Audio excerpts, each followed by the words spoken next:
ബാക്കി വന്ന പുട്ട് വെച്ചിട്ട് ചായയുടെ കൂടെ കഴിക്കാൻ പറ്റിയ നല്ല അടിപൊളി 4 മണി പലഹാരം നമുക്ക് റെഡിയാക്കി എടുക്കാം. അതിനായി ഒരു പാനിലേക്ക് ഓയിൽ ഒഴിച്ച് കടുകിട്ട് പൊട്ടി വന്നപ്പോൾ 1 ടേബിൾ സ്പൂൺ ഇഞ്ചി വെളുത്തുള്ളി ചതച്ചാണ് ഇട്ട് കൊടുത്തിട്ടുള്ളത്. അതിന്റെ പച്ചമണമൊന്ന് മാറി വന്നപ്പോൾ 2 സവാള സ്ലൈസായി അരിഞ്ഞിട്ട് ചെറുതായി വാടി വന്നപ്പോൾ 2 പച്ചമുളക് ചെറുതായി അരിഞ്ഞതും കറിവേപ്പിലയും കൂടിയാണ് ഇട്ട് കൊടുത്തിട്ടുള്ളത്. അതൊന്ന് വാടി വന്നപ്പോൾ 1 തക്കാളിയാണ് ചേർത്ത് കൊടുത്തിട്ടുള്ളത്.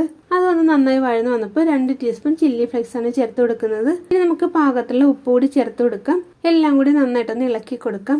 ഇനി നമുക്ക് ഇതിലേക്ക് ഒരു 1/4 ടീസ്പൂൺ മഞ്ഞൾപ്പൊടിയാണ് ചേർത്ത് കൊടുക്കേണ്ടത്.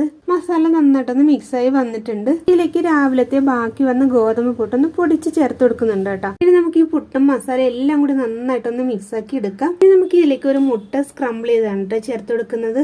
കൂടെ തന്നെ 3 പപ്പടം ചെറിയ പീസുകളാക്കി ഫ്രൈ ചെയ്തെടുത്തിട്ടുള്ളതാണ് കേട്ടോ. അതുകൂടി ചേർത്ത് കൊടുക്കാം. നല്ലൊരു ടേസ്റ്റ് ആണ് കേട്ടോ. നമ്മൾ പൊടിക്കുന്നില്ല, ചെറുതായിട്ടൊന്ന് മിക്സാക്കി കൊടുക്കുന്നതേ ഉള്ളൂ. അടിപൊളി ടേസ്റ്റ് ആണ് കേട്ടോ ഇതിന്.